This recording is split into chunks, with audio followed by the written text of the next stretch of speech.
Imagine standing on a wide plain in the year 490 BC. The salty breeze of the Aegean Sea mixing with the dust of an approaching army. On one side, the mighty Persian Empire, the largest the world had ever seen, stretches its power across the horizon.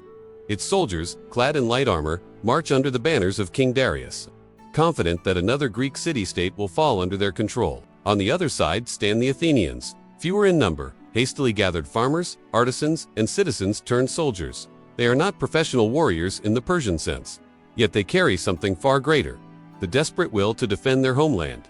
What unfolds here, on the fields of Marathon, will not only shock the ancient world, but will also set in motion the idea that free people, fighting for their survival, could stand against a superpower.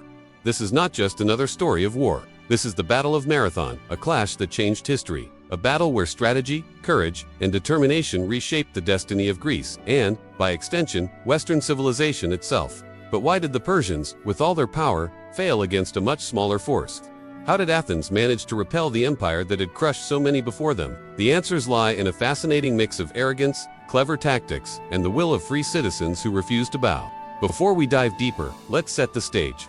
The Persian Empire under Darius the Great stretched from the Indus Valley in the east to the Aegean coast in the west.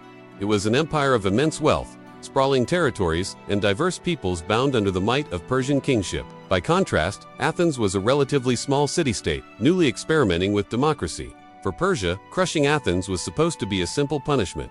Revenge for Athenian support in the Ionian Revolt, where Greek colonies under Persian rule had dared to rise up. In Darius's eyes, this campaign was not just about expansion but about sending a warning to anyone who resisted Persian dominance. Now imagine being an Athenian at this moment. You know the Persians are coming, their fleet vast, their armies renowned. News of their destruction of Eretria, a nearby city burned to the ground, has already spread. Fear hangs heavy in the air. Yet instead of surrendering, the Athenians march to Marathon, joined by a small band of allies from Plataea. They know they are outnumbered. They know the danger, but retreat is not an option. Their very existence, their freedom, their way of life depends on this stand. Here's where the hook of this story grips us. Against overwhelming odds, the Athenians not only fight but win. They deliver a crushing blow to the Persians, sending them back to their ships in panic.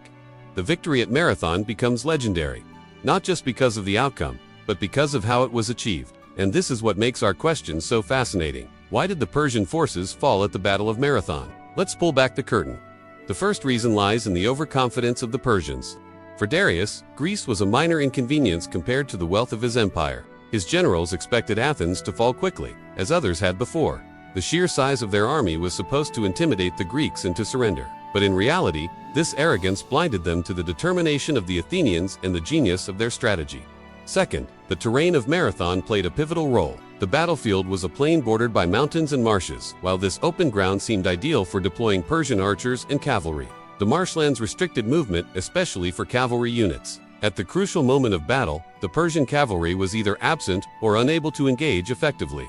This robbed the Persians of one of their greatest advantages, leaving their infantry vulnerable to the heavily armored Greek hoplites. And that brings us to the third point: the Greek phalanx. Picture it. Rows of hoplites, shields overlapping, spears jutting forward like a wall of iron. These were not scattered fighters, but disciplined, citizen soldiers trained to fight as a single unit. In close combat, the Persian light infantry, with wicker shields, short spears, and bows, stood little chance. Every clash favored the Greeks. Every push of the phalanx drove Persians back. But strategy made the difference. The Athenian general Miltiades devised a bold plan. Knowing his forces were outnumbered, he thinned his center and strengthened the wings. When the Athenians charged across the plain, an audacious move that minimized exposure to Persian arrows. They smashed into the enemy lines. The weakened Greek center deliberately gave ground, drawing the Persians in. Then the reinforced wings swung inward, enveloping the Persians in a deadly encirclement. Trapped, panic set in. What began as a confident advance for the Persians turned into chaos and retreat. Yet, perhaps the most important factor was morale. For the Athenians, this was not a distant war fought for empire. This was survival. Their homes, families, and very freedom were at stake. For the Persians, Marathon was just another campaign, one of many across their vast empire. That difference in motivation made every spear thrust, every shield push, every moment of endurance matter more for the Greeks. History is often decided not just by numbers and weapons, but by the spirit of those who fight. This battle also carried a symbolic weight. If Athens had fallen, Greece might have crumbled under Persian rule. The experiments in democracy, philosophy, and culture that later flourished might never have taken root. But the victory at Marathon showed that a small, determined force could defy a global empire. It was more than a military triumph. It was a statement that free people, defending their land, could alter the course of history. Now, as we begin our journey into the details of this battle, we will uncover the full picture of why Persia failed. We will see how terrain, strategy, discipline, and morale combined to flip the odds. We will explore how one brilliant plan reshaped the fate of Greece and how Marathon became a story retold for centuries, inspiring leaders, writers, and nations long after the dust settled on that battlefield. So stay with us, because in this video, we are going to unravel not just the how of the Persian defeat, but the why. Why the empire that stretched across continents stumbled against a single city-state, and why the Battle of Marathon still matters today.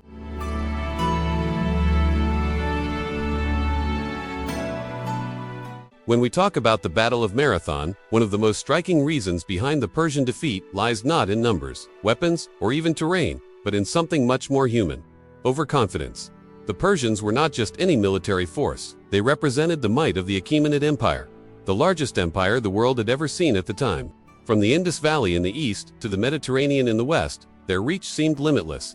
They had crushed kingdoms, absorbed nations, and demanded submission from anyone in their path. To an empire, that vast Athens was little more than an upstart city-state, a minor nuisance that had dared to interfere in Persian affairs. And that arrogance, that belief that this campaign would be quick and decisive, proved to be one of their greatest weaknesses. Let's picture the mindset of the Persians as they sailed across the Aegean. Their fleet carried thousands of soldiers, archers, cavalrymen, and sailors, all accustomed to victory. They had just demonstrated their ruthlessness at Eretria, burning the city to the ground and enslaving its people. To them, Athens was next, a target no different from any other. The soldiers likely believed the mere sight of the Persian banners and ships would be enough to terrify the Athenians into surrender. After all, how could one small city-state possibly resist the greatest empire on earth? But here's where overconfidence begins to blind strategy. The Persians assumed that Athens would follow the same pattern as other conquered peoples. They relied on their reputation of invincibility, expecting fear to win the battle before swords ever clashed. In their minds, Athens was isolated, vulnerable, and weak. They underestimated not just the military readiness of the Athenians, but also their determination to resist. What the Persians failed to recognize was that Athens was not like the other cities they had subdued. The Athenians were fighting for survival, for freedom, and for their families. That kind of motivation could not be intimidated away. Overconfidence also led the Persians to miscalculate their strategy. Their usual approach to warfare relied heavily on intimidation and sheer numbers. They would arrive with overwhelming force, unleash their cavalry and archers, and crush resistance through speed and terror, against loosely organized or lightly defended opponents. This worked perfectly.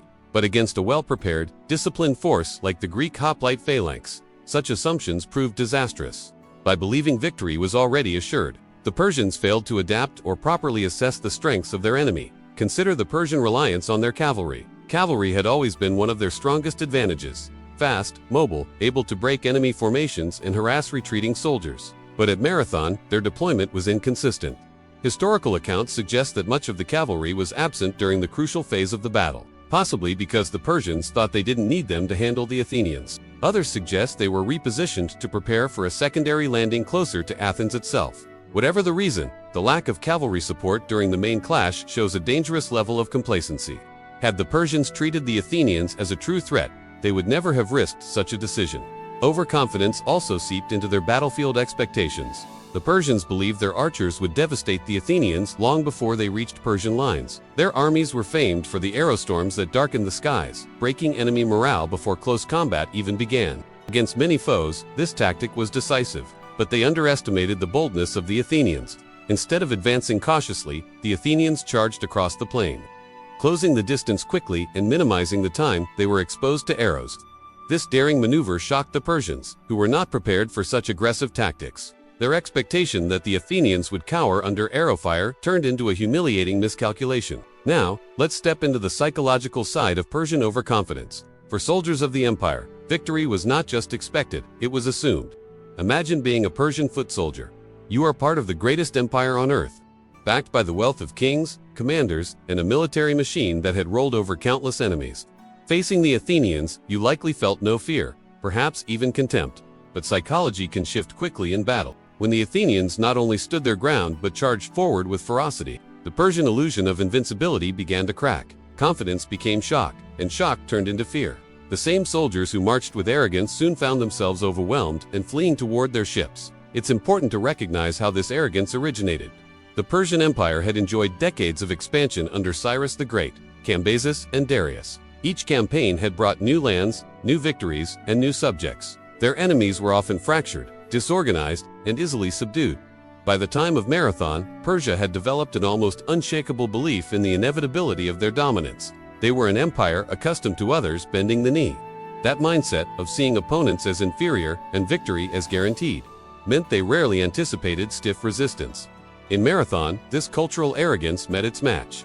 The consequences of overconfidence were clear in the way the Persians responded to the unfolding battle. When their center initially pushed back the thinned Athenian line, they might have believed victory was within their grasp. But when the Athenian wings closed in and began encircling their troops, the Persians panicked. A disciplined force prepared for setbacks might have regrouped or countered. But the Persians, unprepared for such resistance, fell into chaos. Their overconfidence had left no room for contingency. When the unexpected happened, they were psychologically unready to adapt. Overconfidence also extended to their assumptions about Greek unity. The Persians believed the Greeks were too divided to stand together. After all, Greece was a land of rival city-states, often at war with one another. They assumed Athens would stand alone, without allies, and crumble quickly. But at Marathon, Athens was joined by the small but courageous city of Plataea. Though tiny compared to Persia, the presence of Plataean warriors symbolized unity and determination. The Persians failed to anticipate even this limited alliance, underestimating how deeply the Greek city-states valued independence and how far they were willing to go to defend it. In truth, the arrogance of the Persians was a product of empire. When a power becomes accustomed to winning, it stops questioning its own methods. It stops analyzing its weaknesses and starts believing its own myth of invincibility. At Marathon, the Persians believed they could rely on reputation, numbers, and fear alone. But battles are not won by reputation. They are won by discipline, strategy, and the will of those who fight. The Athenians, though fewer, had all three.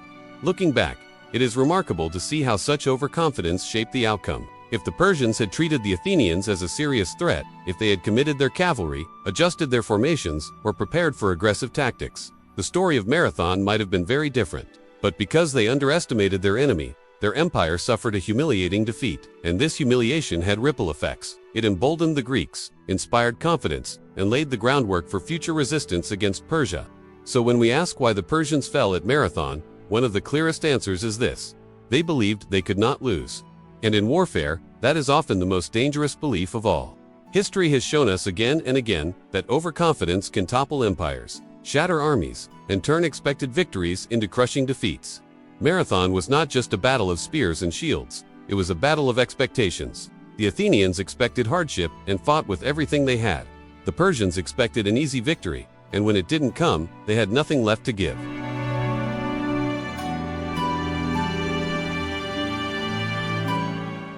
When history remembers the Battle of Marathon, it often marvels not just at the bravery of the Athenians but at the sheer genius of their strategy. Against overwhelming odds, the Athenians managed to defeat an empire whose armies stretched across continents. How did they do it? The answer lies in the strategic advantage crafted by Miltiades, a general who understood both the strengths of his own forces and the weaknesses of the Persian war machine. His plan at Marathon was more than just a tactical maneuver. It was a stroke of genius that reshaped the battlefield and altered the course of history. Let's set the scene. The Athenians, numbering perhaps 10,000 hoplites and supported by about 1,000 Plataeans, faced a Persian army that may have been twice their size or more. Outnumbered, the Athenians had every reason to stay within the safety of their city walls, waiting for reinforcements from Sparta. But Miltiades recognized the danger in hesitation. The Persians had already ravaged Eretria and were preparing to strike deeper into Greece. If Athens delayed, the Persians might march directly on the city or lure Athens into a siege. Miltiades convinced his fellow generals that the Athenians had to fight, and not just fight, but fight on ground of their choosing, at a time of their choosing, with a strategy that would maximize their strengths. The genius of Miltiades lay in his understanding of the Persian army. The Persians relied heavily on their light infantry, archers and spearmen armed with shorter weapons and wicker shields. They also relied on cavalry to break enemy formations and scatter their foes. Against loosely organized enemies, this system worked flawlessly. But against the heavy armor and disciplined phalanx of the Greek hoplites, the Persians were vulnerable in close combat. Miltiades understood this. He knew that if the Athenians could survive the storm of arrows and avoid being flanked by cavalry, their hoplites could overpower the Persians man to man. So how could he make this happen? The answer: manipulate the formation itself. In most Greek battles, the hoplite phalanx would form a solid line of evenly distributed troops. The idea was to hold steady, shield to shield, spear to spear, and push forward in unison. But Miltiades took a radical approach. He ordered the center of the line to thin out, reducing the number of ranks. This made the middle weaker, intentionally vulnerable. At the same time, he reinforced the wings, thickening the ranks on both sides. To a casual observer, this might have looked like a mistake, a foolish weakening of the line where the enemy was strongest. But it was no mistake. It was the heart of his strategy. When the battle began, the Athenians did something almost unthinkable. Instead of waiting to be showered with Persian arrows, they charged across the plain, running nearly a mile to close the distance. This daring move stunned the Persians, who expected the Athenians to be cautious and defensive. The Athenians took some losses from the arrows, but by charging quickly, they limited the damage. Soon, the clash of bronze against wicker echoed across the field as hoplites slammed into Persian infantry. Here's where Miltiades' strategy unfolded. In the center, the thinner Athenian line buckled under the pressure of superior Persian numbers. The Persians pushed hard, believing they were breaking through to victory. It seemed, for a moment, that their confidence was justified. But this was exactly what Miltiades had planned. By drawing the Persians into the middle, he lured them deeper, pulling their forces away from the wings. Meanwhile, the reinforced Athenian wings began to overpower the Persian flanks. On both sides, heavily armored hoplites crashed into the lighter Persian troops, cutting them down and forcing them backward. The wings held firm, grinding through Persian resistance, until finally they began to swing inward, curving around the sides of the Persian center. It was a maneuver that would later become famous in military history, an encirclement, or what historians sometimes call a double envelopment. Suddenly, the Persian advantage in numbers turned into a trap. Their center, which had pushed forward so confidently, now found itself surrounded. Persian soldiers who moments earlier thought victory was at hand were now being attacked from three sides. Chaos erupted. Trapped and unable to maneuver, many Persians were cut down where they stood. Others fled in panic, rushing toward the sea in the hope of escaping back to their ships. This was the brilliance of Miltiades' plan. By weakening the center deliberately, he baited the Persians into overextending themselves. By strengthening the wings, he created the hammer that would smash inward and seal the trap. What had seemed like a reckless gamble became one of the most decisive battlefield maneuvers in ancient history. Think about what this meant for military strategy. In an age when most armies fought head-on, seeking to overpower their opponents with sheer force, Miltiades introduced a level of psychological and tactical complexity. He manipulated the expectations of the Persians, feeding their overconfidence, and then used disciplined maneuvering to transform weakness into strength. It was not just a victory of arms, but of intellect. The impact of this strategy went far beyond the battlefield of Marathon. Later commanders, including Alexander the Great, would employ variations of the encirclement tactic in their own campaigns. It became a template for how a smaller, disciplined force could outmaneuver a larger one. But at Marathon, it was revolutionary, and it proved that brilliance and planning could overcome overwhelming odds. Now, let's pause to consider the courage it took to implement such a plan. For the Athenians on the battlefield, thinning the center meant some soldiers knew they were more exposed, more likely to bear the brunt of the Persian assault.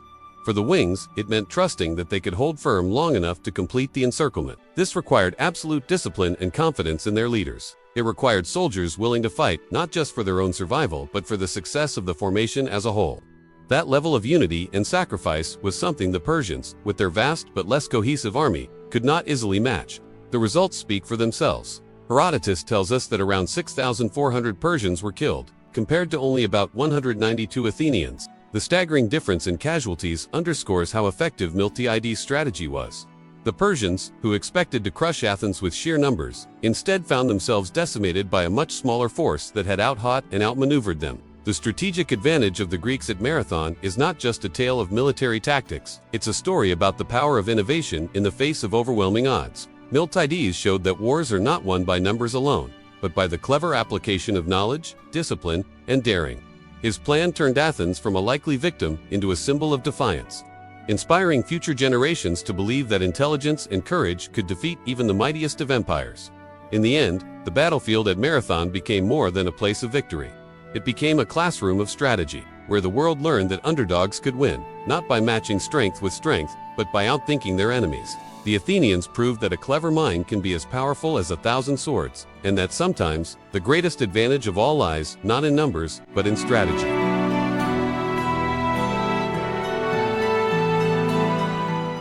When we talk about great battles in history, we often imagine clashing armies, gleaming weapons, and heroic leaders. But there is another factor, often overlooked, yet just as decisive. The ground beneath their feet. The Battle of Marathon is a perfect example of how terrain, the lay of the land, can shape victory or spell defeat. For the Athenians, the plains of Marathon became an ally. For the Persians, that same landscape turned into a hidden enemy, undermining their greatest strengths and contributing to their downfall. Let's begin with the geography of Marathon itself. Situated on the eastern coast of Attica, Marathon was a wide plain, open and flat, stretching between the mountains on one side and the sea on the other. To the casual observer, it looked like the perfect place for a large army to deploy. And for the Persians, arriving with their fleet of ships, it seemed an ideal landing site, a spacious plain where they could unload troops, regroup, and prepare for the advance toward Athens. But appearances can be deceiving. This flat plain was bordered by marshes and rough ground, especially near the northern and southern edges. For an army that relied heavily on cavalry, those marshes posed a deadly limitation. Cavalry was the pride of the Persian army, the unit that turned battles. These horsemen, fast and mobile, could outflank enemy infantry, chase down fleeing troops, and scatter weaker formations. Against most enemies, Persian cavalry gave them dominance in the field. But at Marathon, the ground robbed them of this advantage. The marshes made it difficult, even dangerous, to maneuver large numbers of horses. The terrain restricted their mobility, funneling them into narrower paths and preventing them from using their speed to circle around the Athenian line. What should have been their hammer blow against the Greeks became a blunt, ineffective tool. This was no accident of fate. The Athenians chose the battlefield carefully. By marching to Marathon and confronting the Persians there, they forced the invaders to fight on land that minimized Persian strengths. The Athenians knew they could never face Persian cavalry in open, ideal terrain, so they positioned themselves between the mountains and the marshes, effectively pinning the Persians against difficult ground. In doing so, they stripped the Persians of their most powerful weapon before the battle even began. Imagine the frustration of the Persian commanders. They had brought thousands of cavalrymen across the sea, confident that these riders would break the spirit of the Athenian hoplites, yet here they were, forced to watch as the marshy landscape limited their deployment. Horses stumbled in the wet ground, formations broke apart, and wide flanking maneuvers became nearly impossible. Instead of dominating the battlefield, the cavalry were reduced to a supporting role at best, and absent entirely at the critical moment of the clash. For the Athenians, the terrain worked in their favor in another crucial way. The flat, narrow plain allowed the hoplite phalanx to function at maximum efficiency. The Athenians were heavily armored, slower than the Persians, but devastating in tight formation. The flat ground meant they could maintain their shield wall without disruption, advancing steadily and locking into the Persians with crushing force. The marshes and rough areas prevented the Persians from easily outflanking them, ensuring that the Greeks could meet the enemy head-on, where their phalanx was strongest. The terrain also influenced the psychology of the battle. The Persians had landed expecting an easy campaign, with room to deploy their troops freely. But as days passed, their cavalry could not dominate the battlefield. Their mobility was limited, and the Athenians refused to be intimidated. The longer the standoff continued, the more the Persians realized that Marathon was not as favorable as they had imagined. For an army built on momentum and intimidation, this shift in confidence mattered. Now, let's step into the moment of battle itself. When Miltiades ordered the Athenians to charge, the soldiers sprinted across the plain, minimizing the time they were exposed to Persian arrows. The open yet manageable flat ground made this daring maneuver possible. If the battlefield had been more broken or uneven, maintaining formation during such a charge might have been impossible. But on this plain, the Athenians could keep their line, shields locked, even as they closed the gap at full speed. This transformed what could have been a long, drawn-out exchange of missile fire into a sudden, shocking clash of bronze and steel. Meanwhile, the Persians found themselves caught in the worst of both worlds. The open plain did not give them enough cover to avoid the Athenian charge, yet the marshes and rough edges denied them the ability to maneuver freely. They were pinned between unfavorable ground and an enemy who knew exactly how to exploit it. The Athenians had turned the battlefield into a trap, one the Persians walked into without realizing it. Let's not forget the strategic importance of the coastline. The Persians needed their ships anchored along the shore to supply their army and provide an escape route. But the narrow strip of land between the mountains and the sea limited how far they could expand their formations. Their troops were effectively squeezed into a confined space, unable to use their numbers to their full advantage. When the Athenians launched their encirclement maneuver, this restriction became catastrophic. The Persians had nowhere to retreat except toward their ships, where many were cut down in the panic. The terrain of Marathon highlights a critical truth about warfare. Battles are not fought in isolation from their environment. A clever commander uses the land as a weapon, shaping the flow of combat before the first blow is struck. Miltiades understood this perfectly. By forcing the Persians to fight on ground that neutralized their cavalry and amplified the power of the phalanx, he gave Athens the best possible chance for victory.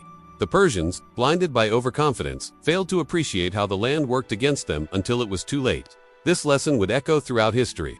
From Hannibal at Cannae to Wellington at Waterloo, commanders who mastered terrain often turned the tide of seemingly impossible battles. Marathon was one of the earliest examples, a reminder that sometimes the most decisive ally is not another army, but the earth itself. For the Athenians, the choice of Marathon as the battlefield was as important as the charge, the encirclement, and the discipline of the hoplites. It was the foundation upon which their victory was built. For the Persians, it was a silent enemy, one they could not overcome with numbers or intimidation. The marshes, the plain, the narrow space between mountains and sea. These features conspired with Athenian strategy to humble the greatest empire of the age. And so, when we ask why the Persians fell at Marathon, we cannot ignore the ground itself. The battle was not just fought between men, but between an empire that failed to master the terrain and a city-state that turned it into a weapon. Marathon was a lesson written in earth and stone, that the battlefield itself can choose the victor.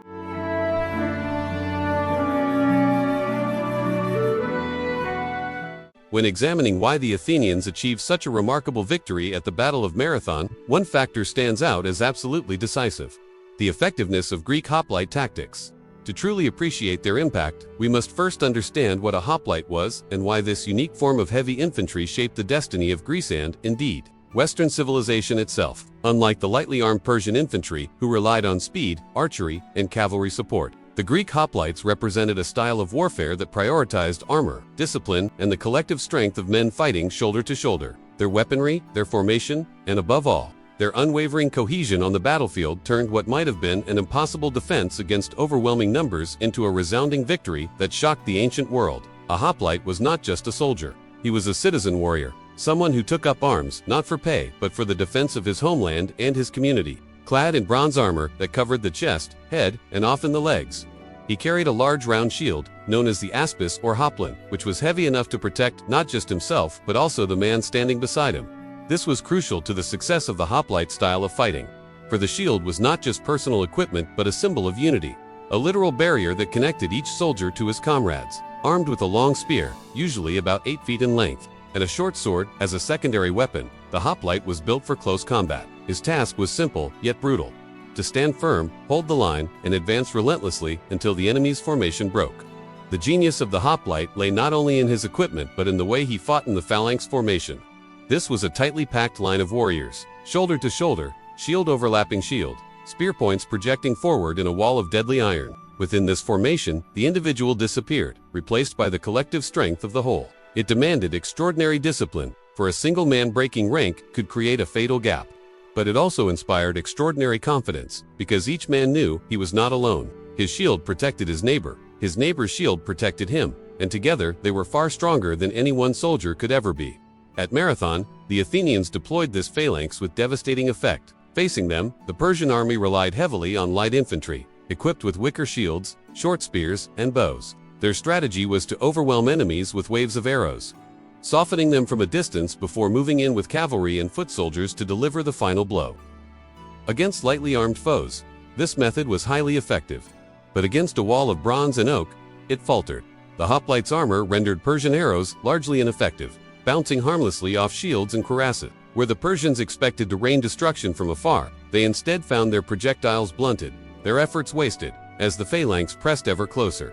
When the Athenians charged across the plain of Marathon, a daring maneuver in itself, they quickly closed the distance, denying the Persians the time and space needed to unleash their archery to full effect. Once the fighting closed to hand-to-hand combat, the balance shifted dramatically in favor of the Greeks. The long spears of the hoplites gave them reach and killing power far superior to the shorter weapons of the Persian infantry. In those brutal moments of clash, it was not numbers, but cohesion, discipline, and superior armament that mattered most. The phalanx, with its interlocked shields, also provided a level of defensive strength that the Persians simply could not match. Each Persian soldier fought largely for himself, with little reliance on the man beside him. This meant that when their lines were pressured and pushed back, gaps opened quickly, and once gaps appeared, panic was never far behind. The Athenians, by contrast, advanced as a single living organism. Even if one man fell, his comrades maintained the line, pressing forward with relentless momentum. The sheer psychological effect of such a wall of bronze bearing down upon them must have been terrifying for the Persians. who were more accustomed to lightly armed foes fleeing before their cavalry and arrows. The superiority of hoplite tactics at Marathon was not simply about physical protection or killing power, it was about morale and discipline. The Persians came expecting a disorganized resistance, believing their numbers and reputation alone would secure victory. Instead, they found themselves facing soldiers who refused to yield, who stood shoulder to shoulder, shield to shield, and advanced without fear. The hoplite phalanx turned the battle into a grinding contest of endurance and cohesion, one in which the Persians were at a severe disadvantage. Their reliance on cavalry was nullified by the terrain, and their archers were rendered ineffective by the charge. Without these advantages, the lightly armed Persians were forced into a kind of combat for which they were ill-prepared. Brutal, close-quarter fighting against heavily armored warriors who excelled in just such a contest. It is also worth noting that the hoplites' strength came not just from their equipment, but from their identity as citizens. These were Athenians fighting for their homes, their families, their city, and their freedom. Unlike mercenaries or conscripts, they had a personal stake in the outcome. Every shield raised, every spear thrust, every step forward was not just a military maneuver, but an act of defense for everything they held dear. This sense of purpose infused the phalanx with a resilience that no amount of Persian numbers could overcome. The aftermath of Marathon demonstrated just how effective hoplite tactics had been. Despite being heavily outnumbered, the Athenians inflicted staggering losses on the Persians while suffering comparatively few themselves. The phalanx had held, the charge had succeeded, and the superiority of Greek arms and discipline had carried the day. It was a stunning vindication of the hoplite system, and it sent shockwaves throughout the ancient world.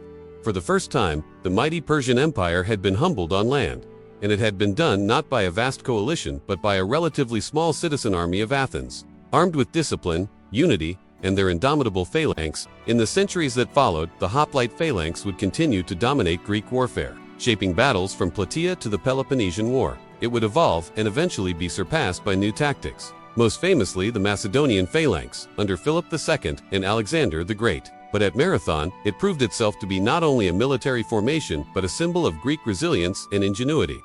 The victory was not just a matter of chance, it was the direct result of a system of fighting that prioritized discipline, unity, and the collective strength of the citizen soldier. In the end, the Battle of Marathon was decided not by numbers, nor by reputation, but by the superiority of Greek hoplite tactics. The heavily armored warriors of Athens, fighting shoulder to shoulder in the unbreakable shield wall of the phalanx, transformed the battlefield into their arena, where the Persians relied on speed, arrows, and numbers. The Greeks countered with discipline, armor, and cohesion. It was a contest between two radically different visions of warfare, and on that fateful day in 490 BC, it was the hoplite who prevailed. The lesson of Marathon is clear. Numbers alone do not guarantee victory. Courage, discipline, and unity embodied in the hoplite phalanx can overcome even the mightiest of empires. And so, as we reflect on this pivotal moment in history, we see how the bronze-clad soldiers of Athens stood not just as warriors, but as guardians of freedom, laying the foundation for the victories, philosophies, and democracies that would define the Western world.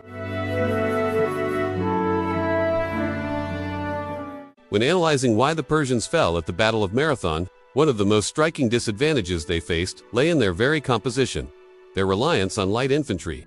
The Persian army, drawn from a vast empire that stretched from Asia Minor to the edges of India, was accustomed to employing troops designed for speed, mobility, and ranged warfare. These soldiers carried short spears, wicker shields, and bows, the kinds of weapons ideal for harassing enemies at a distance or overwhelming opponents with sheer numbers. Yet at Marathon, this very system was exposed for its weaknesses.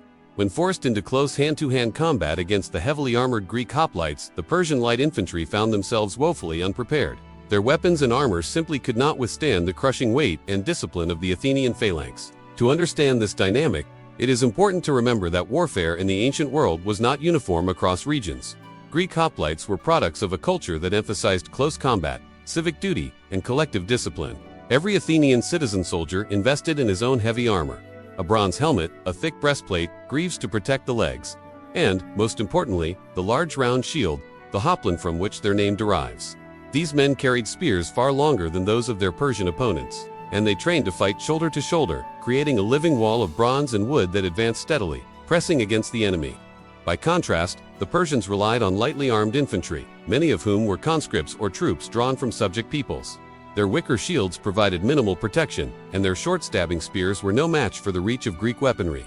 This disparity shaped the very nature of the battle once the lines collided. The Persian strategy depended heavily on their ability to weaken an enemy from a distance, raining down arrows and javelins before closing in to exploit gaps. On the flat plains of Marathon, however, this tactic failed to produce the expected results. The Athenians, advancing in disciplined ranks, raised their shields to absorb the arrow volleys, their heavy armor shielding them from much of the damage. When they closed the distance, they did so with speed and ferocity, leaving the Persians little time to fire repeated volleys. Suddenly, the Persian light infantry were trapped in the one scenario for which they were least prepared: brutal, face-to-face combat. Imagine the clash from the perspective of a Persian infantryman. He stands lightly armored, perhaps with only a tunic and a small shield woven from reeds. His bow is nearly useless when the enemy is already charging at full speed. His spear, shorter and weaker than that of the hoplite, can barely reach past the Greek shield wall. And when the Athenians close in, he is suddenly staring at a wall of bronze helmets, their long spears bristling outward, their shields overlapping, their formation unbroken. One thrust from the hoplite's spear could pierce his shield, his armor, or his flesh. He has no heavy protection to withstand it. His only option is to retreat or to fall. This imbalance speaks to the broader military cultures of the two sides. The Persians had conquered vast territories through a combination of mobility, archery, and overwhelming numbers. In the open expanses of Asia, this method was highly effective. Against enemies who lacked heavy infantry traditions, Persian armies could dominate with their speed and coordination. But the Greek style of warfare built around the phalanx was uniquely suited to resist and counter Persian methods. The Athenians at Marathon demonstrated that discipline and equipment could neutralize numerical superiority. Furthermore, the Persian reliance on light infantry created logistical weaknesses. Unlike hoplites who brought their own armor and weapons, many Persian troops were supplied with mass-produced equipment. Wicker shields and short spears could be manufactured quickly and cheaply, making them practical for an empire that stretched across continents. But this practicality came at a price. These weapons lacked the durability and killing power needed in a sustained melee. The Athenians, on the other hand, viewed their armor not just as battlefield equipment, but as a personal investment in the defense of their polis. Each hoplite's panoply was a symbol of his status and duty, making him more committed to holding the line. This contrast between hastily armed imperial infantry and citizen soldiers determined to protect their homeland was decisive. The consequences of this mismatch became apparent as the battle wore on. While the Persians initially pressed the center of the Athenian line, the strengthened Greek wings soon enveloped them. Once surrounded, Persian light infantry had little chance of breaking free. Their arrows could not be loosed effectively in the chaos of close quarters, and their lighter armor left them vulnerable to every thrust of the Greek spears. Many Persians fled toward the marshes in desperation, only to be cut down or trapped in the terrain. Their disadvantage in equipment and training meant that once the tide turned, their defeat became inevitable. It is also worth noting that this was not merely a clash of equipment but a clash of philosophies. Persian warfare emphasized flexibility, mobility, and the use of diverse troops from across their empire. The Greeks, by contrast, placed their faith in unity and discipline within the phalanx. At Marathon, the battlefield conditions favored the latter. The Persian light infantry may have been effective in other circumstances, harassing armies during long marches, supporting cavalry maneuvers, or overwhelming foes with massed archery, but when isolated and forced to stand against hoplites, their weaknesses were fatally exposed. Historians often remark that the Persian army at Marathon was not at full strength, and that their best cavalry units were absent during the decisive moment of combat. This absence magnified the vulnerability of their infantry. Without cavalry to exploit weaknesses or cover retreats, the lightly armored foot soldiers bore the full brunt of the Greek charge. What might have been a battle of maneuver and attrition turned instead into a brutal test of endurance and armor. And the Persians were not built for that kind of fight. The lesson here is profound. Numbers alone do not win wars. At Marathon, the Persians may have fielded a larger army, but their reliance on light infantry turned into a liability rather than an asset. The Athenians, outnumbered but heavily armored, disciplined, and strategically positioned, transformed the very structure of their opponent's force into a weakness. The Persian infantry's lack of adequate armor and inferior weapons sealed their fate. In the end, the failure of the Persian light infantry was not simply a tactical misstep. It was emblematic of the broader incompatibility between Persian military traditions and the hoplite style of warfare. Marathon demonstrated that an empire built on mobility and numbers could be stopped by a smaller, more heavily armored force fighting with cohesion and determination. This realization would reverberate across the ancient world, inspiring other Greek cities to believe that the seemingly unstoppable Persian juggernaut could in fact be resisted and defeated.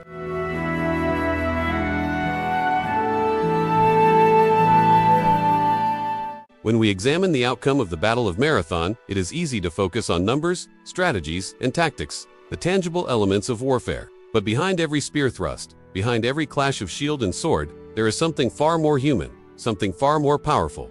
The spirit of the men who fought. And at Marathon, morale and motivation may have been the single greatest force that determined victory. The Athenians were not simply soldiers. They were citizens, farmers, artisans, fathers, and sons defending the very soil of their homeland. The Persians, by contrast, were conscripts of a vast empire, sent thousands of miles from home, fighting for a king they had never seen, in a cause that was not their own. The contrast in motivation was stark and decisive. Imagine standing as an Athenian on that morning in 490 BC. You are not a professional warrior like the Persians believed themselves to be. You are a farmer who put down the plow, a potter who left his workshop, a fisherman who walked away from the sea. Yet here you stand, shield in hand, bronze helmet weighing heavy on your head, spear glinting in the sun. Behind you lies Athens, your city, your family, your very way of life. The Persians were not coming to seize just territory, they came to punish, to enslave, to crush the spirit of Greece, as a warning to all who dared defy the empire. For the Athenians, this battle was existential. Lose, and Athens would burn. Win, and Greece might yet survive. This raw sense of defending one's home forged a unity among the Athenians unlike anything the Persians could match. Each hoplite knew that his shield did not only protect himself, but also the man beside him. The phalanx was more than a formation. It was a brotherhood. This bond gave them a willpower that could endure fatigue, fear, and pain. It was not just about survival, it was about preserving freedom. And freedom, in the Greek mind, was worth more than life itself. Contrast this with the Persian army. It was enormous, a machine of conquest that had steamrolled across Asia, swallowing kingdoms, tribes, and nations into its vast domain. The soldiers who stood on the plain of Marathon were drawn from many corners of this empire. Some Persians, yes, but also Medes, Bactrians, Saka, and other peoples compelled to fight under the great king's banner. For many, Greece was not their enemy. It was just another campaign in an endless list of imperial wars. They were far from home, their families distant, their cause abstract. To them, the battle was not personal. They were professional soldiers or subjects bound by duty. But duty alone does not always inspire the heart. Herodotus, the father of history, makes clear in his accounts that the Athenians fought with a desperation that astonished the Persians. For the first time, the might of Persia was not facing mercenaries or subjugated peoples resigned to defeat. It was facing men who believed that the fate of their city, their families, and even their gods rested on their shoulders. The Persians had confidence, certainly, but confidence built on past victories. The Athenians had conviction, and conviction is harder to break. Morale, in many ways, is a multiplier in battle. An army with high morale can withstand greater hardships, push further against fatigue, and resist the instinct to flee when the fight grows bloody. At Marathon, the Athenians' morale was tested in the moments before they charged. Imagine standing on that open field, looking across at a force many times larger than your own. Most armies would hesitate, would wait for the enemy to advance, would let fear gnaw at their courage. But not the Athenians. On the signal, they ran charged full speed toward the Persian line. This was not recklessness. It was defiance. It was the roar of a people saying, "You will not take our city. Not today." The Persians were stunned. Armies were not supposed to behave this way. Smaller forces were meant to retreat, or at least to wait defensively. Instead, the Athenians brought the fight directly to them, fueled by motivation so fierce that it overcame the natural fear of facing overwhelming numbers. The very act of charging across the field set the tone of the battle. This was not a clash of equals, but a struggle between a people defending their home and an empire stretching too far. It is important to note that morale is not only about bravery, it is also about endurance. In close combat, battles are decided by which side can maintain cohesion and resolve after the first shock of violence. Persian troops, lightly armored and less invested in the outcome, began to falter under the relentless pressure of the hoplite phalanx. The Athenians, by contrast, could not falter, for behind them was their city, and the knowledge that if they broke, everything they loved would be lost. That determination held their line firm, even when the center was pushed back. Furthermore, motivation gave the Athenians a sense of unity and identity that transcended individual survival. In Greek culture, the polis, the city-state, was the heart of life.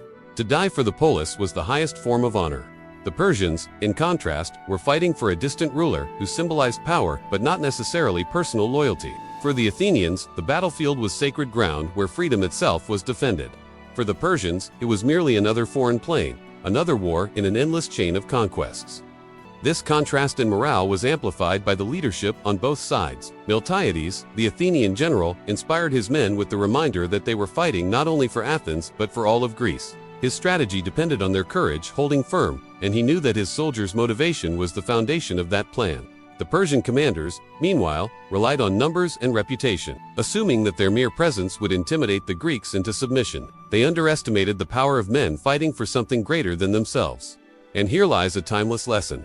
Wars are not won by numbers alone, nor even by strategy and weapons.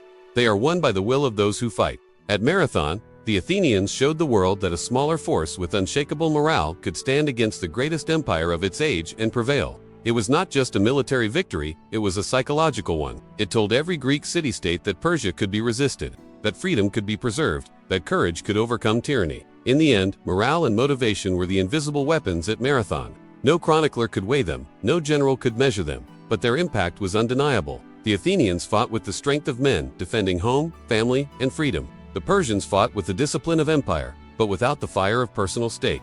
And when the dust settled on that plain, it was the Athenians who stood victorious, not because they had more men, not because they had greater resources, but because they had something far more powerful: the unbreakable will to defend what was theirs.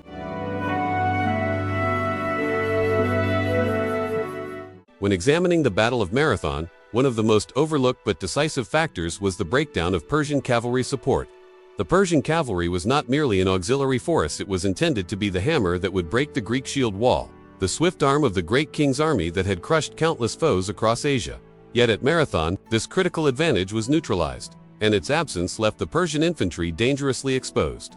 To fully appreciate why this mattered so much, we must explore the nature of Persian cavalry, its intended role on the battlefield, and the mysterious circumstances that led to its absence during the decisive clash. The Persian Empire, at the height of its power, relied heavily on cavalry. Unlike the hoplites of Greece, who were citizen soldiers bound together by heavy armor and discipline, Persian forces drew from a vast and diverse empire, recruiting skilled horsemen from regions such as Bactria, Sogdia, and the steppes. Cavalry was considered the pride of their forces, able to outmaneuver and overwhelm enemies who lacked such mobility. In open terrain, these horsemen were devastating.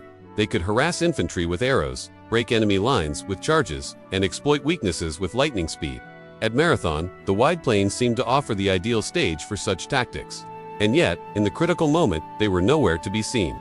Historians have debated for centuries why the Persian cavalry was absent during the decisive clash. Some ancient accounts suggest that the cavalry had been temporarily re-embarked on ships, perhaps as part of a plan to sail around Cape Sunion and strike directly at Athens, while the main infantry force kept the Athenians pinned at Marathon. This would align with Persian strategy elsewhere, where combined land and naval maneuvers often sought to outflank and terrorize local populations. If true, the absence of cavalry was not a mistake, but a calculated gamble that Athens itself would fall without a fight, leaving the army at Marathon to mop up the remnants of resistance. Other theories suggest logistical and environmental factors played a role.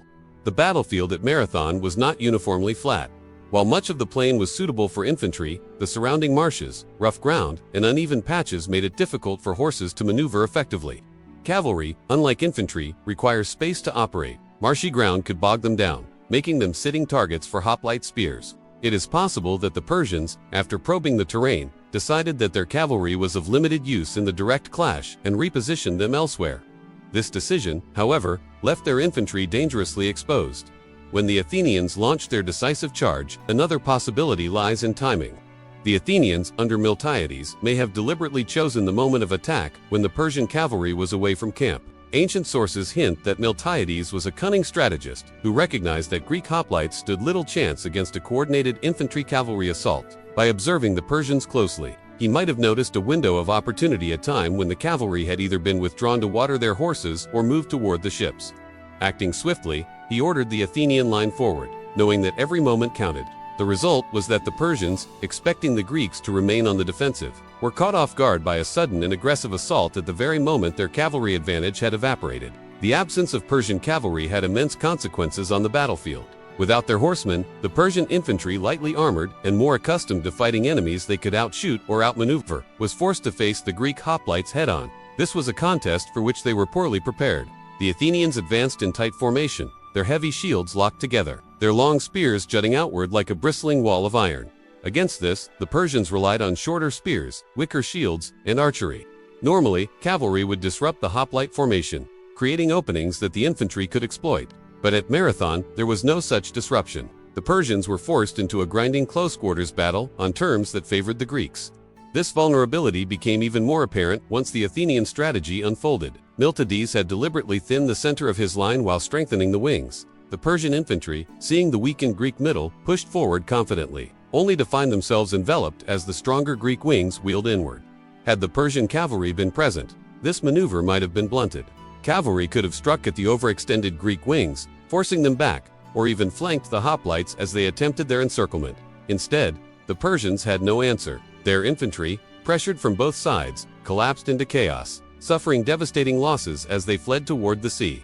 Psychologically, the absence of cavalry also undermined Persian morale. Persian soldiers were accustomed to fighting with the reassurance of horsemen guarding their flanks and charging at the enemy. To face the Greeks without this support must have been disorienting, especially as the hoplite wall advanced with unyielding determination. For the Athenians, by contrast, the lack of cavalry emboldened them. Every soldier in the Greek line knew that the one advantage Persians had relied upon had been neutralized. It gave them confidence that they could fight on equal or even superior terms, and it fueled the courage necessary to launch their daring charge across the plain. It is worth considering how different the battle might have been had the Persian cavalry been present. With horsemen harassing the flanks, the Greeks could have been encircled themselves. Their phalanx, while strong to the front, was vulnerable at the sides and rear. A cavalry assault at the right moment could have shattered their cohesion, leading to panic and rout. The victory at Marathon, often seen as the triumph of Greek courage and discipline, was also a triumph of timing and circumstance.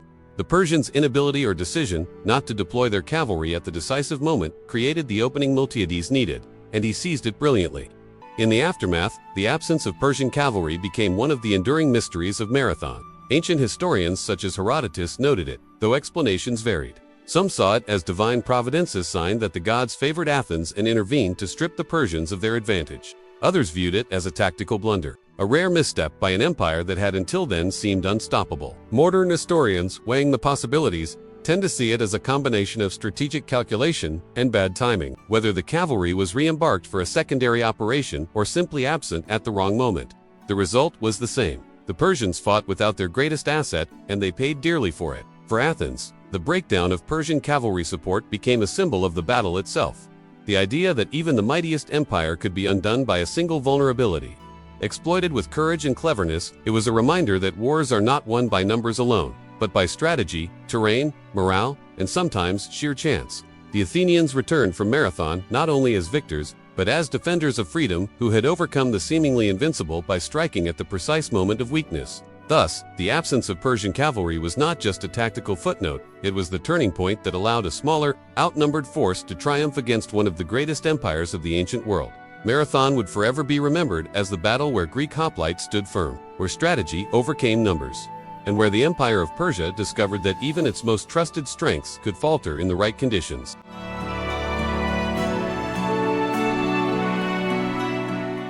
The Battle of Marathon is remembered not only for the courage of the Athenians, but also for the brilliant tactical decisions that allowed a smaller force to defeat a vast Persian army. One of the most pivotal moments came in the form of a bold and unexpected maneuver, the Athenian charge across the plain. This decisive action, a combination of strategy, timing, and daring, turned the course of the battle and left an indelible mark on military history. To understand its significance, we must examine the situation the Greeks faced, the risks of their decision, and the psychological and tactical consequences of their aggressive approach. The Athenians were significantly outnumbered. Estimates suggest that the Persian force may have been 2 to 3 times larger than the Athenian army. Furthermore, the Persian infantry was lightly armed and highly mobile, capable of delivering devastating volleys of arrows to soften the enemy before closing in. From a purely numerical standpoint, the Athenians had every reason to be cautious. Yet, under the command of Miltiades, the Greek generals recognized that hesitation would only increase the danger. A slow advance would allow the Persians to unleash a relentless storm of arrows, attrition that could weaken and demoralize the smaller Athenian force. Before the hoplites could even reach their lines, the solution was daring and unprecedented. A full-speed charge across the open plain. By running toward the Persian lines, the Athenians minimized the time they were exposed to the enemy's arrows. This bold move required incredible discipline, coordination, and courage. Hoplites had to maintain formation while sprinting across several hundred meters of open ground.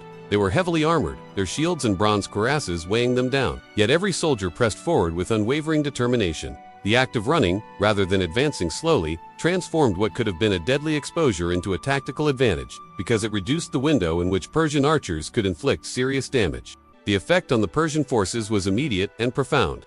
They were accustomed to enemies moving cautiously under missile fire, calculating the risk of each step. The sudden sight of the Athenian phalanx charging at full speed was shocking. The Greeks did not hesitate, did not falter, and did not break formation. To the Persian soldiers, who expected fear and hesitation from a smaller force, this aggressive advance must have seemed reckless, even incomprehensible. Psychologically, it created confusion and panic. When an enemy behaves contrary to expectations, it can be as debilitating as a physical attack, and the Persians experienced this shock firsthand. The Athenian charge was also a masterstroke in timing and synchronization.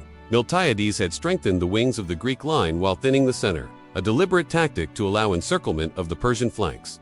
The charge, therefore, was not simply a frontal assault. It was an initiation of a larger strategic plan. As the center engaged the Persian infantry, the reinforced wings could sweep around and trap the enemy in a pincer movement. Without the momentum of a full-speed advance, the maneuver may have failed, giving the Persians time to regroup and exploit weaknesses. By moving quickly, the Greeks ensured that their flanking strategy remained viable and maximized the psychological impact of their assault. From a tactical standpoint, the charge demonstrated an understanding of the battlefield that went beyond simple courage. Marathon was not entirely flat. There were marshes and uneven terrain that complicated movement. The Greeks needed to close the distance before these features could be used against them, either by slowing their advance or by breaking formation. The decision to charge at speed accounted for the terrain, while exploiting the Persians' reliance on light infantry and missile fire. Every element of the maneuver, from timing to speed, from formation to target selection, was designed to turn perceived vulnerability into an overwhelming advantage. The impact of the charge extended beyond the physical clash. The shock of a determined enemy charging full tilt across the plain disrupted Persian cohesion. Light infantry, unprepared for such aggression, began to falter, where their archery might have forced Greek soldiers to scatter or slow their advance. The momentum of the hoplites' run allowed them to maintain formation and reach the enemy lines before sustaining significant casualties. In other words, the charge neutralized one of the Persians' main tactical advantages before it could be effectively applied. As the Greeks made contact with the Persian lines, the combined factors of speed, weight, and cohesion amplified the effect. The hoplites' long spears penetrated the gaps in the lighter Persian shields, while the sheer mass of heavily armored soldiers pressing forward created a psychological crush. The Persians, expecting a hesitant advance or prolonged missile harassment, were suddenly faced with a disciplined, relentless onslaught.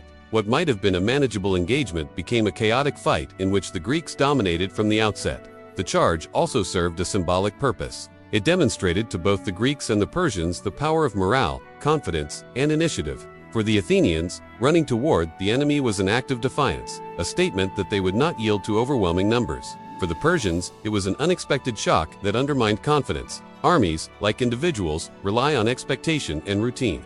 When the opponent breaks these patterns, it destabilizes command and control. The Athenian charge did precisely that, turning a potentially disadvantageous situation into an overwhelming psychological and tactical victory.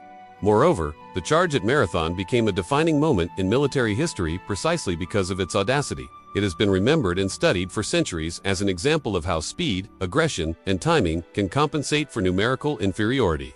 Many battles in the ancient world were fought in cautious advance, with armies testing each other's strength and engaging slowly to minimize losses. The Greeks, by contrast, transformed the encounter into a decisive, high-impact confrontation that left no room for hesitation. They dictated the pace and intensity of the fight, forcing the Persians to react rather than act. The consequences of the charge were immediate. The Persian lines began to buckle under the force of the Athenian advance. Combined with the reinforced Greek wings encircling them, the light Persian infantry found themselves trapped, disorganized, and unable to effectively counterattack. The initial shock of the charge had set the stage for the collapse of their formation, proving that audacity and tactical insight could overcome raw numbers and reputation. In the aftermath, the Athenian charge at Marathon became a symbol not just of military skill, but of human determination. It highlighted the importance of seizing the initiative, exploiting weaknesses, and understanding the psychological dimensions of warfare. This charge did not merely defeat an army. It demonstrated that courage, planning, and decisive action could bend the course of history.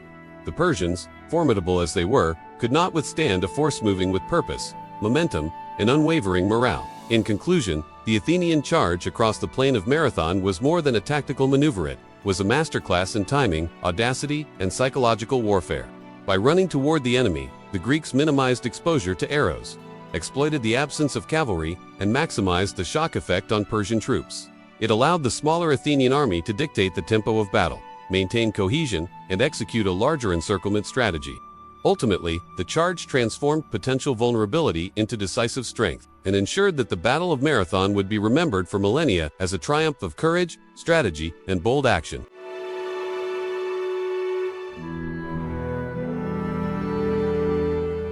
As the Battle of Marathon unfolded, one of the most decisive moments was the encirclement and collapse of the Persian lines. This final phase of the battle exemplifies how strategy, discipline, and timing could overwhelm even the largest and most experienced army in the ancient world. The Athenians, under the masterful leadership of Miltiades, had set a trap from the very beginning, strengthening their wings while thinning the center. And as the battle reached its climax, this clever arrangement paid off spectacularly, turning potential vulnerability into overwhelming advantage. The Greek plan hinged on the idea that the Persian infantry, confident in their numerical superiority and expecting a conventional engagement, would press forward against the weaker center of the Greek line. Miltiades understood that this advance, while initially threatening, could be turned to the Greeks' advantage. The thinned center would absorb the pressure, holding just long enough for the stronger Athenian wings to swing around the flanks. This tactic relied on timing, discipline, and courage. The center had to withstand the initial Persian assault without breaking, while the wings had to execute their envelopment flawlessly. It was a high-risk strategy, but one that, if successful, would decisively turn the tide of the battle. As the Persian infantry advanced into the Greek center, they believed they were pressing the Athenians into a retreat.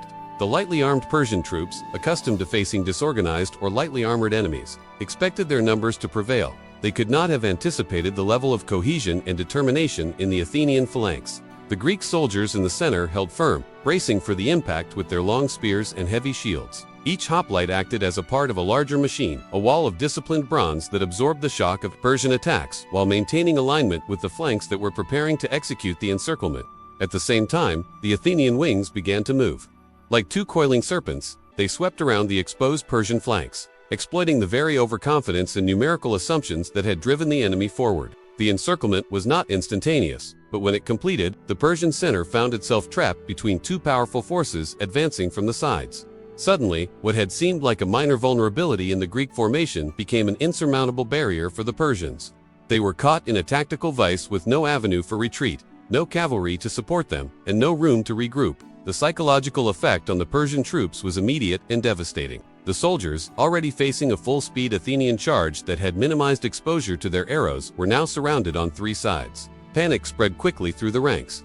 Light infantry, unprepared for prolonged hand-to-hand combat against heavily armored hoplites, began to break formation. The shock of being encircled, combined with the disciplined weight of the Greek wings pressing inward, caused many soldiers to lose cohesion entirely. Where the Persians had once marched confidently toward victory, they now scattered in confusion, unsure where to turn or how to fight effectively.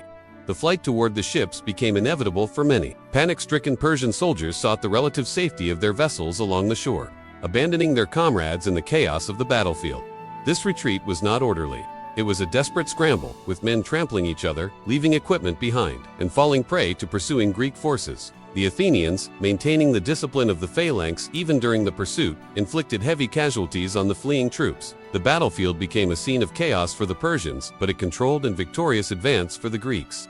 Encirclement at Marathon exemplifies the power of strategic foresight and disciplined execution. The Athenians had turned their apparent numerical inferiority into an advantage, exploiting the overconfidence and structural weaknesses of the Persian army. The collapse of the Persian lines was as much a failure of planning and coordination on their part as it was a testament to Greek skill. The Persian infantry's reliance on light armor and missile tactics made them highly vulnerable once the Greek wings completed the envelopment. Their inability to adapt in the heat of battle sealed their defeat. This phase of the battle also demonstrates how morale and cohesion interact with strategy. The Greek phalanx maintained alignment and focus despite being outnumbered and under pressure in the center. Their confidence in the plan and in each other's discipline allowed them to execute a maneuver that required precision and timing under extreme stress. By contrast, the Persian soldiers, fighting without their cavalry and facing unexpected aggression, lost confidence and coordination rapidly. Once encirclement began, panic became contagious, and the once formidable Persian army unraveled. From a broader perspective, the encirclement and collapse at Marathon had lasting implications. It was a demonstration that careful planning, bold tactics, and disciplined execution could overcome numerical superiority. The battle became a defining moment for Greek confidence, inspiring future generations of city-states to resist Persian invasions. It also highlighted the limitations of relying on light infantry and overconfidence in numbers alone. Even the vast and powerful Persian Empire could be defeated if its soldiers were caught off guard and outmaneuvered. The final moments of the battle were marked by a mixture of pursuit and consolidation. The Greeks, aware that Persian ships lay nearby, did not linger in a celebratory standstill. Instead, they pressed the advantage, preventing the enemy from reorganizing or counterattacking. The combination of encirclement, collapse, and pursuit ensured that the victory at Marathon was decisive, not merely tactical. By the end of the day, the Persian threat was not eliminated entirely, but their forces had suffered heavy casualties and had been forced to retreat in disarray. In summary, the encirclement and collapse of the Persian lines at Marathon was the culmination of Greek strategic brilliance, disciplined execution, and psychological advantage. The strengthened wings, the bold Athenian charge, and the light armor of the Persian infantry combined to create the perfect storm that led to a historic victory. The Persian army, caught in a pincer movement and unable to adapt, broke and fled, leaving the field and the outcome firmly in the hands of the Athenians. This moment not only secured immediate victory but also set a precedent in military history. That discipline, unity, and tactical foresight can overcome overwhelming odds, and that strategic envelopment can transform a desperate situation into total triumph.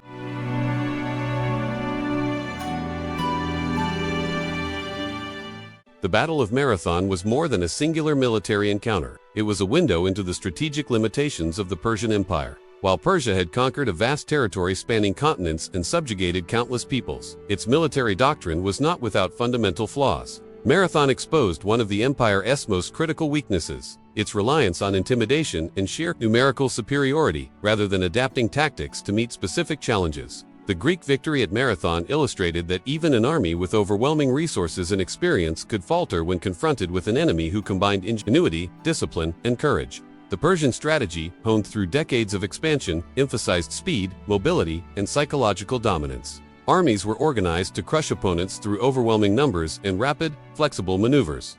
Light infantry and cavalry formed the backbone of this approach, providing mobility, ranged harassment, and the ability to exploit weaknesses in enemy lines.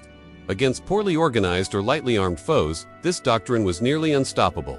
Entire regions had fallen to the Persians without significant resistance. Their reputation as an indomitable force often preceded them, creating fear that augmented their military effectiveness even before a battle began. However, the strategy had significant shortcomings when confronted with disciplined, heavily armored forces capable of fighting cohesively in close combat. Greek hoplites exemplified such forces, citizen soldiers trained to fight shoulder to shoulder, protected by bronze armor and wielding long spears that could penetrate lighter defenses. The phalanx formation, with its interlocking shields, provided both offensive and defensive power, creating a wall of iron that could withstand missile fire and resist flanking maneuvers. Against such a system, Persian tactics that had succeeded elsewhere became ineffective, even counterproductive. Marathon highlighted this mismatch in a stark and undeniable way. The Persian reliance on light infantry and archery could not penetrate the Athenian shield wall, nor could their cavalry influence the battle at the crucial moment. Overconfidence in numbers and intimidation led to misjudgments in strategy, leaving troops vulnerable to coordinated Greek tactics. Miltiades' plan, which strengthened the wings and thinned the center, exploited these weaknesses perfectly. The Persians' inability to adapt, combined with the absence of critical cavalry support, allowed the Athenians to turn what might have been a disastrous mismatch into a decisive victory. This encounter also revealed a deeper philosophical flaw in Persian military thinking: their reliance on empire-wide coercion rather than individual soldier investment. Persian armies were often composed of conscripts or troops drawn from subject peoples, who might have little personal stake in the outcome of a battle. While this allowed for enormous numbers, it came at the cost of morale, cohesion, and initiative. At Marathon, these deficiencies became apparent as lightly armed Persian soldiers panicked under pressure, failed to maintain formation, and ultimately fled when the Greek wings executed their encirclement. Discipline and motivation, rather than sheer force, proved decisive. Moreover, the Battle of Marathon underscored that Persian success depended heavily on assumptions about enemy behavior. Generals expected that smaller forces would hesitate, retreat, or be intimidated by the perceived invincibility of the Persian army. This reliance on psychological dominance left them vulnerable when facing opponents willing to act unpredictably and aggressively. The Athenian charge across the plain was not just a physical assault, it was a direct challenge to these assumptions. By running toward the enemy at full speed, the Greeks undermined Persian confidence and disrupted their tactical expectations. The Persians, unprepared for such audacity, were thrown into confusion, revealing a critical weakness in their reliance on fear and reputation as tools of strategy. The consequences of these weaknesses extended far beyond Marathon itself. while Persia would continue to threaten Greece in subsequent campaigns. The battle demonstrated that its military doctrine had limits. Armies reliant on intimidation, numbers, and light infantry were vulnerable to disciplined heavy infantry, employing coordinated strategy. The victory at Marathon not only emboldened the Greeks, but also provided a blueprint for resisting future invasions. It sent a powerful message. The Persian army, for all its reputation and power, could be defeated if its opponent exploited its strategic rigidity and overconfidence. Marathon also forced the Persian leadership to confront the reality that empire building through fear and force was not universally effective. While they could subdue distant territories, facing a compact, organized, and motivated enemy exposed gaps in training, tactical diversity, and adaptability. The empire's strategy had evolved to dominate loosely organized regions, but it was ill-prepared for highly organized city-states with capable military leadership. This gap would continue to manifest in later encounters with Greece, including the battles of Thermopylae and Salamis, where strategy, terrain, and morale again proved decisive against Persian numerical superiority. Another long-term implication was the recognition that technology and equipment alone could not guarantee victory. Persian light infantry and missile-based tactics were effective in many scenarios, yet they were insufficient against the heavy armor and long spears of hoplites. Marathon demonstrated the limits of weaponry without supporting tactics, discipline, and adaptability. The Persian army's inability to integrate new methods or respond flexibly to the unique conditions of the battlefield ultimately undermined its effectiveness. The battle also revealed structural issues within Persian command and logistics. Coordinating large, diverse forces across vast distances was inherently challenging. Delays, miscommunication, and the absence of key units, such as the cavalry at Marathon, exacerbated vulnerabilities. The empire's reliance on centralized command from afar meant that local commanders often faced decisions without sufficient flexibility or understanding of immediate battlefield conditions. In contrast, Greek generals like Miltiades exercised decisive, context-sensitive leadership, adjusting tactics in real time to exploit enemy weaknesses. This adaptability highlighted a critical strategic deficiency in the Persian approach. Finally, Marathon illustrated a fundamental lesson about the limitations of intimidation-based warfare. The Persian Empire had succeeded, in part, by projecting power and inspiring fear. But the Athenians demonstrated that highly motivated defenders could resist even the most formidable aggressors. By relying too heavily on the psychological impact of numbers and reputation, Persia underestimated the effectiveness of unity, morale, and innovation on the battlefield. This overconfidence, coupled with an inflexible strategy, set the stage for their defeat and revealed a persistent vulnerability in Persian military doctrine. In conclusion, the long-term weakness of Persian strategy was laid bare at Marathon. While the empire's military system had conquered vast territories, it depended on intimidation, numerical superiority, and conventional tactics rather than adaptation to enemy strengths. Against the disciplined, heavily armed, and strategically led Greek hoplites, this approach faltered catastrophically. Marathon became not just a victory for Athens, but a demonstration of the limits of empire when faced with ingenuity, courage, and cohesive action. The battle exposed flaws in Persian doctrine that would echo throughout subsequent encounters with Greece, shaping the course of military history and proving that adaptability, morale, and tactical innovation could triumph over raw power.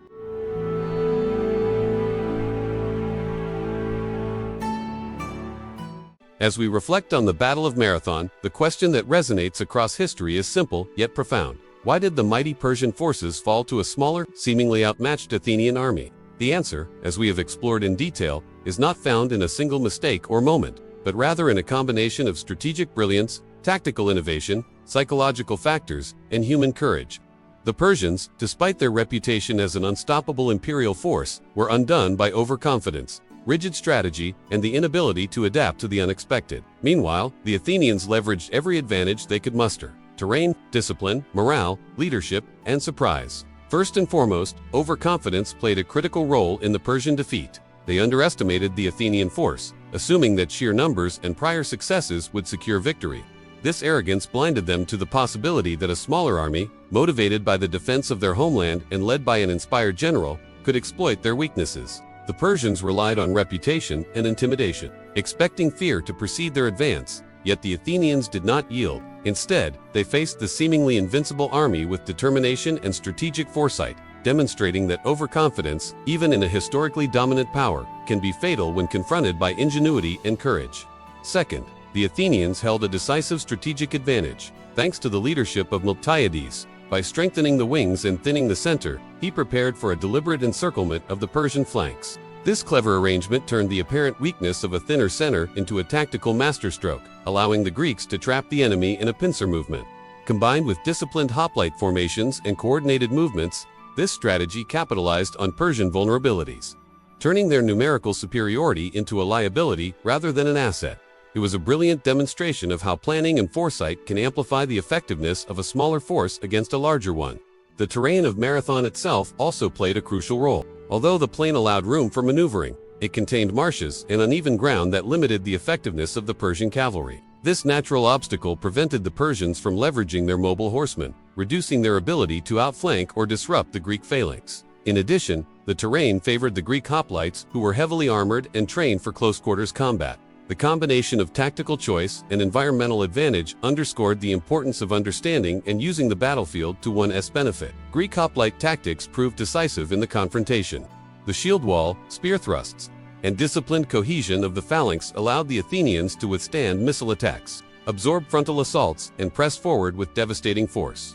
The heavily armored hoplites, each man protecting his neighbor, created a human wall that the lightly armed Persian infantry could not breach. Conversely, the Persian light infantry, equipped with short spears, wicker shields, and bows, were ineffective in close combat. Marathon highlighted a timeless lesson: quality, discipline, and coordination can overcome quantity when applied intelligently on the battlefield. The psychological and motivational dimensions of the battle were equally significant.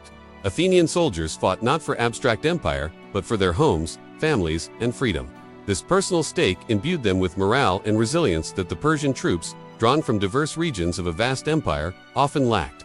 The courage, unity, and determination of the Athenians enabled them to act boldly, from the full-speed charge across the plain to the execution of complex tactical maneuvers under fire. Motivation, more than numbers, proved to be a decisive force. The breakdown of Persian cavalry support was another critical factor.